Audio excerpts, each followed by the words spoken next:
आज का हमारा टॉपिक है संख्याओं को अभाज्य गुणनखंडों के गुणनफल के रूप में व्यक्त करना है।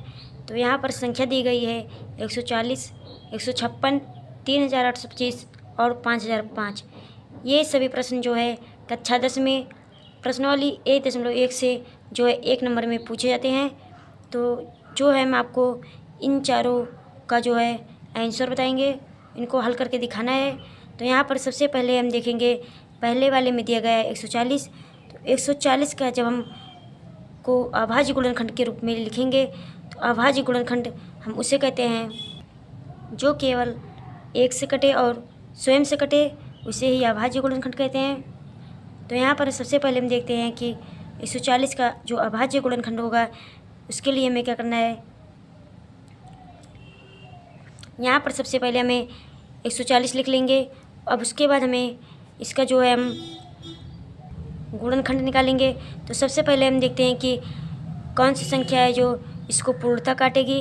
तो हम देखते हैं सबसे छोटी जो है संख्या 2 जो इसको पूर्णतः काटेगी। तो यहाँ पर लिखेंगे 2 7 14 2 0 0। अब यहाँ पर फिर इसको हम 2 से काटेंगे क्योंकि हम देखते हैं कि ये जो संख्या है वे 2 से कटेगी। तो यहाँ पर लिखेंगे 2 3 6 2 5 10। अब यहाँ पर हम देखेंगे कि हमारी जो संख्या आई है उसका इकाई अंक 5 है, यानी इसे हम जो है 5 से काटेंगे। तो यहाँ पर लिखेंगे 5 7 35। अब उसके बाद हम देखते हैं 7 केवल जो है 1 से कटेगा और अपने स्वयं से कटेगा। तो यहाँ पर एक लिखेंगे 7 1 7, यानी हमारा जो गुणनखंड आया है वो आया है 2 गुणे 2 गुणे 5 गुणे 7, यानी इसको हम जो लिख सकते हैं 2 का घाते 2 गुणे 5 गुणे 7। अब उसके बाद हम जो है दूसरा नंबर है 156। अब उसका हम गुणनखंड निकालेंगे, उसके लिए भी हमें जो है अब यहाँ पर देखते हैं कि 156 जो है 2 से कट जाएगा। तो 2 से इसे हम पहले काटेंगे। 2 7 14 2 8 16 2 8 16। उसके बाद देखते हैं इकाई का अंक 8 है, फिर जो है 2 से इसे काटेंगे। तो यहाँ पर लिखेंगे 2 3 6 2 9 18।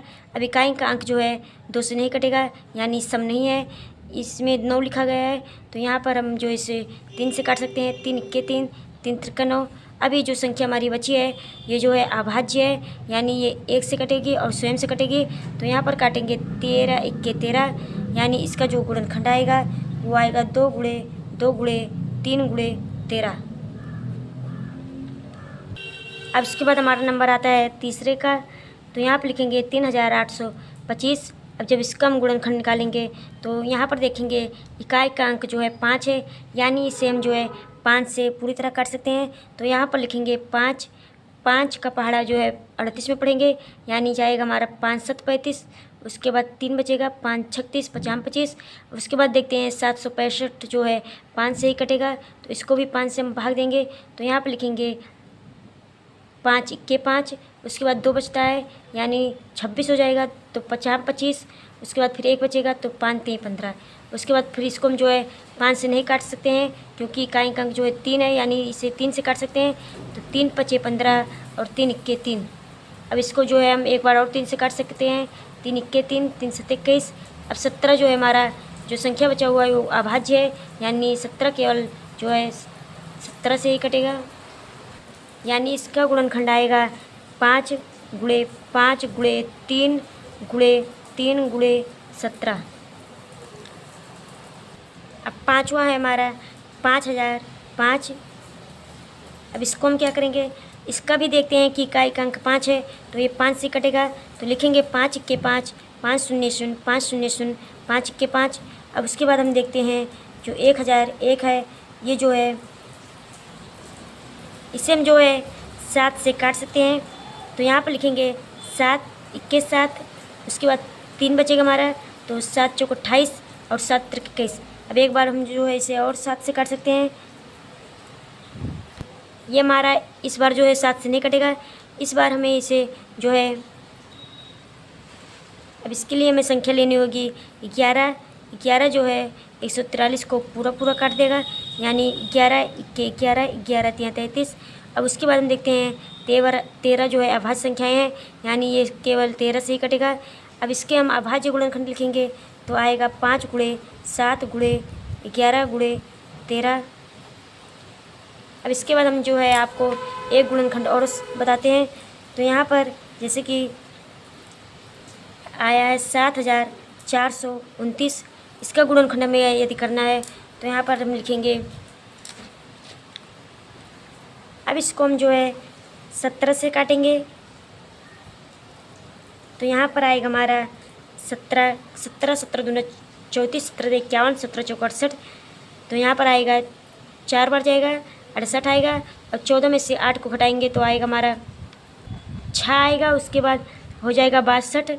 अब यहाँ पर हम देखेंगे 17 का पहाड़ा 62 में ले जाएंगे, यानी 17 दूना 34, 17 51, 17 51 आएगा। उसके बाद इसको घटाएंगे 1। अब उसके बाद हमारा जो है एक और बचता है, यानी 11 बचता है। अब यहाँ पर 9 लगाएंगे तो आ जाएगा 17 119। अब ये जो संख्या है हमारी, ये जो है इसको हम भाग देंगे 19 से। तो यहाँ पर आएगा हमारा 19 का 19, 38, 19 57, 2 बार जाएगा। तो यहाँ पर लिखेंगे 19 दूना 38, 43 में से जब हम 38 को हटाएंगे तो यहाँ पर आएगा 3 4 5 6 7 8, यानी 5। उसके बाद फिर 7 लिखेंगे तो 19 का 19, 19 दूना 38, 19 तिया 57, एक बार जाएगा 19 दूना 38, 19 तिया 57। अब उसके बाद हम देखते हैं कि हमारा 23 बचा है, जो कि अभाज्य संख्या है, यानी ये केवल जो है 23 से ही कटेगा। तो यहाँ पर लिखेंगे 23 के 23, इसका अभाज्य गुणनखंड आया है 17 गुणे 19 गुणे 23। आज के वीडियो में बस इतना ही। आने वाले अगले वीडियो में हम जो है आपको क्लास 10 के एक ऐसे प्रश्न बताएंगे जो कि पेपर में कई बार पूछे जाते हैं।